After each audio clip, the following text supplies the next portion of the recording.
Bawat henerasyon ay may isang bituin, isang kakaiba, isang hindi mo malilimutan.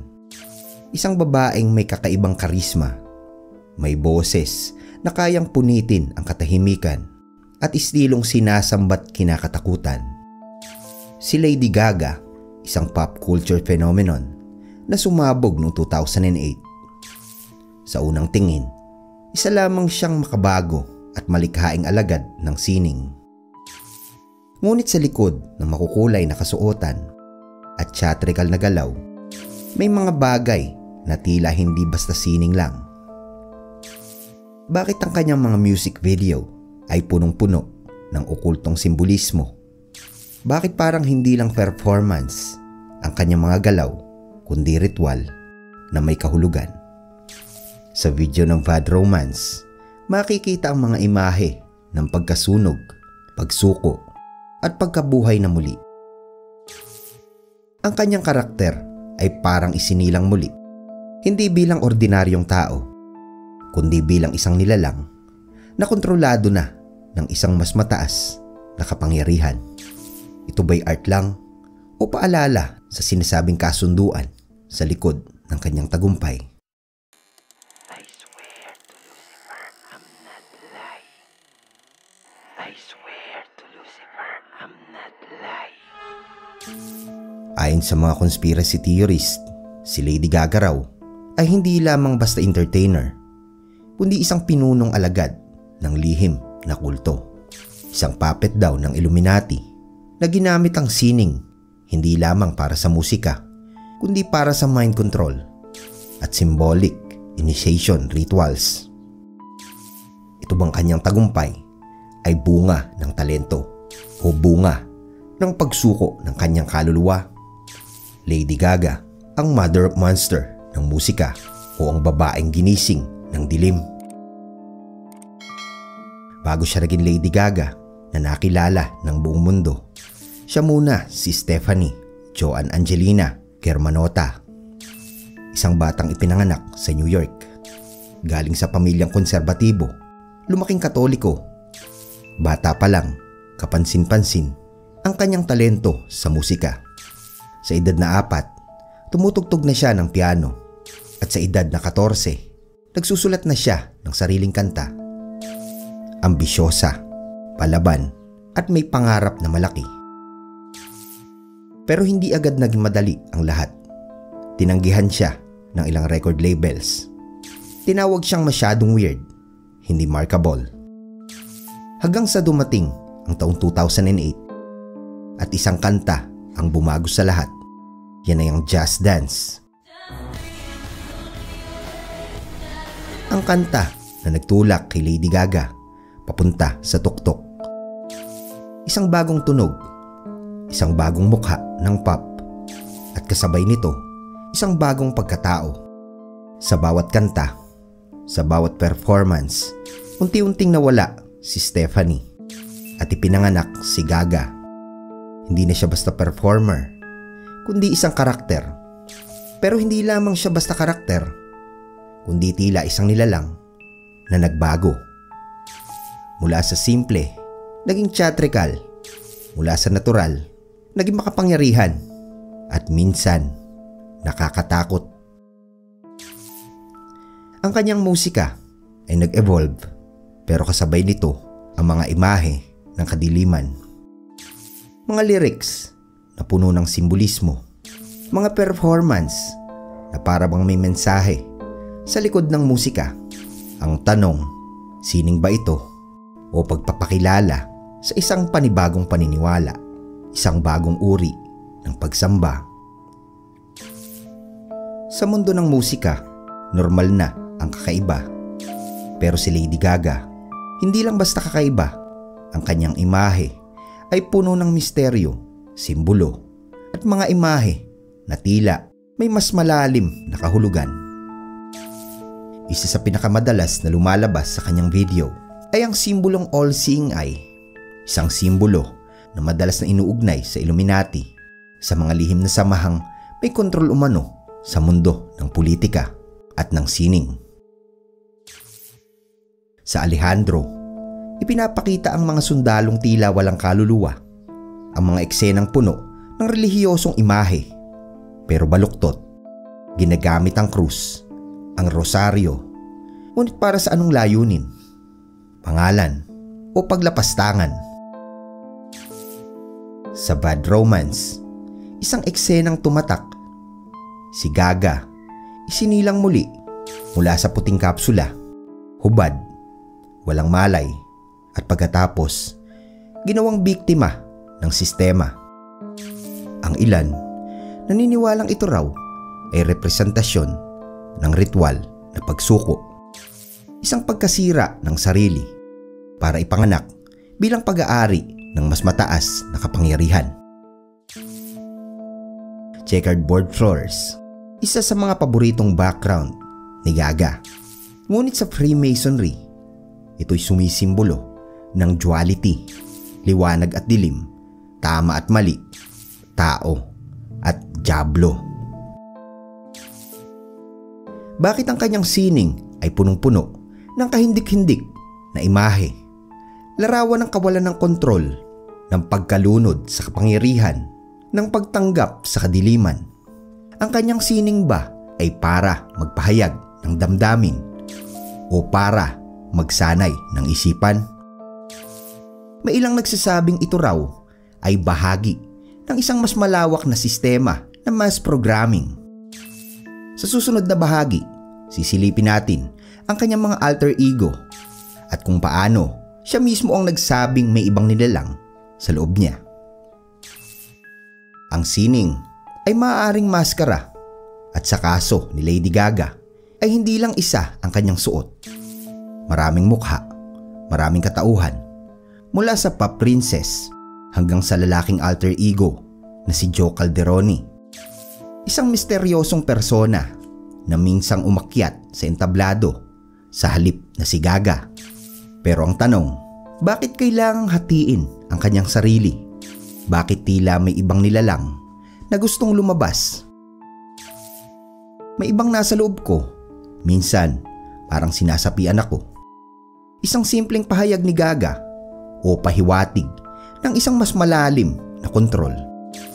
Ang ilang conspiracy theorist ay nag-uugnay dito sa MK Ultra, isang kontrobersyal at di umano'y mind control program ng CIA noong 1950s. Layuning kontrolin ang utak ng tao gamit ang trauma, droga at psychological manipulation.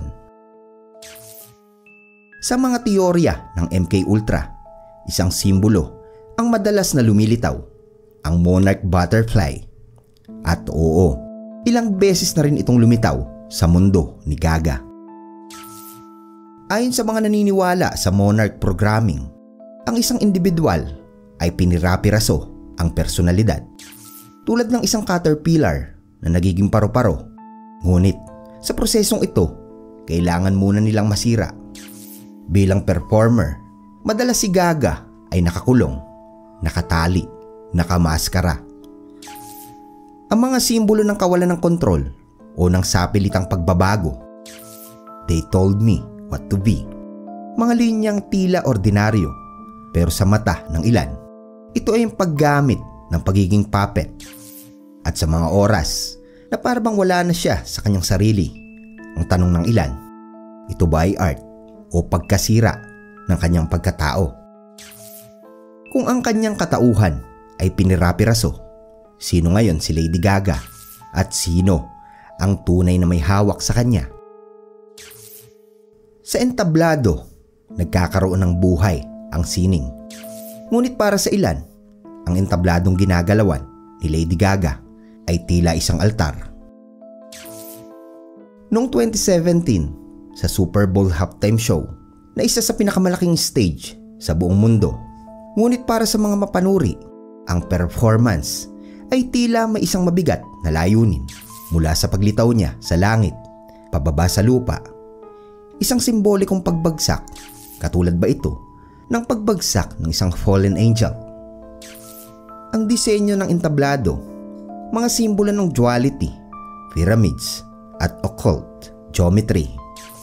Mga pamilyar na imahe sa mga nag-aaral ng esoterikong sining, Ngunit hindi lamang para sa Super Bowl. Noon pa man, may mga performance si Gaga na tila naglalarawan ng sakripisyo. Isang pag-awit habang duguan. Hanggang sa siya ay bumagsak, waring wala ng buhay. Isang dramatikong pagtatapos. Isa ba itong reenactment ng ritual? Sa bawat props, bawat galaw, may nakatagong mensahe. Parang sinadyang ipakita ang paghihirap, ang pagkabilanggo at pagbabagong anyo. Sa isang artist na ilang ulit niyang nakatrabaho, yan si Marina Abramovic, ang tinaguri ang grandmother of performance art. Ngunit sa likod ng kanyang sining, siya rin ay inuugnay sa spirit cooking. Ayon sa ilang mga whistleblower, ang mga ganitong uri ng art ay hindi lang basta visual, kundi ritualistikong pagsasanay. At si Gaga, tila lumulubog na rin sa parehong mundo. Isang video, isang eksena, si Gaga nakahiga sa batya ng tila dugo. Tahimik, walang emosyon, isang eksenang mas malapit sa okulto kaysa sa pop. Ang sining ay maaring laruan ng imahinasyon, pero minsan, nagiging lagusan ito papunta sa isang mundo na hindi natin nakikita. At kung akala mo ay tapos na, maghanda ka dahil sa isang revelasyon. Sa likod ng makukulay na ilaw at malakas na palakpakan, may mga bulong, mga kwento, mga teoryang hindi basta pinapansin. Ayon sa mga conspiracy theorists, hindi simpleng kasikatan ang tinatamasa ng ilang artista, kundi bunga ng isang kasunduan.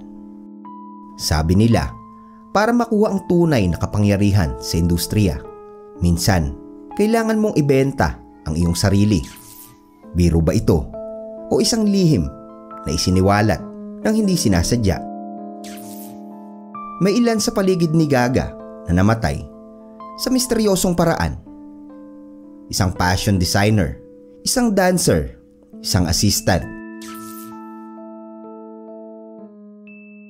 Pero ang isa sa pinakakontrobersyal ay ang kwento ni Lina Morgana, isang aspiring singer na sinasabing orihinal na persona ni Gaga. Patay na siya ngayon, meron daw mula sa gusali. Pero ang kanyang ina, naniniwalang may ibang nangyari. Ayon sa ina ni Lina, si Gaga raw ay naging siya. Matapos ang trahedya, kinuha ang kanyang estilo, ang kanyang boses, ang kanyang kaluluwa. Bakit nga ba tila nagbago si Gaga pagkatapos ng insidente? Bakit ang dating Stephanie ay naging Gaga sa parehong taon na namatay si Lina? May mga nagsalita na rin, mga dating insider, mga anonymous whistleblower. Ayon sa kanila, ang industriya ay kontrolado at si Gaga ay isa lang sa mga ginamit, pinalakas at isinakripisyo. Sa likod ng kanyang matagumpay na imahe, may mga mata, may mga kamay, may mga utos. Sino ba talaga ang may hawak sa mga bituin? At hanggang kailan nila mapapanatili ang kanilang lihim? Sa gitna ng kasikatan, may kirot, at sa likod ng palakpakan, may katahimikang nakakabingi. Help me. Wake up. I'm not me anymore. Help me. Wake up. I'm not me anymore. Sa kanyang sariling documentaries, makikita natin ang isang Lady Gaga na hindi performer, hindi diyosa ng pop, kundi isang taong pagod, sugatan, at natatakot. Ayon kay Gaga, pakiramdam ko may mga nanonood sa akin, mga linyang tila pangkaraniwan. Ngunit sa mata ng mga nakakaalam, isa itong babala. Sunod-sunod ang pagkansela niya sa mga concert. Ang dahilan, pisikal na sakit. Pero may ilan ang naniniwala. Ang katawan lang niya ang sumisigaw nang hindi niya masabi. May mga sandaling tila scripted ang kanyang mga sagot at may mga titig na waring humihingi ng tulong. Nagbago si Gaga, mas naging tahimik, mas madalas sa simbahan, nagsimulang magpatawad. Ngunit, sapat ba iyon para makatakas? Sa kanyang huling tour, tila mas madilim pa rin ang tema at tila mas malalim ang kanyang pagkakabaon.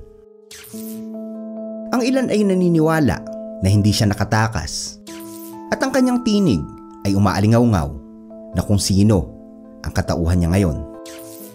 Lady Gaga, isang icon, isang biktima, isang babala. Kapag ang isang kaluluwa ay naipit sa pagitan ng pangarap at kapangyarihan, alin ang mas matimbang, ang pag-akyat o ang pagbagsak? Sa industriyang pinapangarap ng milyon, kakaunti lamang ang nakakarating sa rurok. Pero sa tuktok na iyon, minsan wala na ang sarili. Kapag ang sining ay naging ritual at ang musika ay naging alay, anong uri ng kasunduan ang pinasok? Baka hindi sila umaawit para sa atin. Baka hindi sila sumasayaw para sa kasiyahan. Baka sila'y nananawagan ng saksi. At ikaw na nanonood, nakikinig, natutuwa, ay hindi mo na namamalayang isa ka na ring bahagi ng laro, isang saksi, isang target. Ang aral, bago mo hangarin ang entablado, alamin mo muna kung sino ang may hawak sa mga ilaw. Bago mo sambahin ang isang idolo, tanungin mo muna kung sino ang sumasamba sa kanila. Ang tunay na kalayaan ay sa pagkilala kung kailan ka ginapos.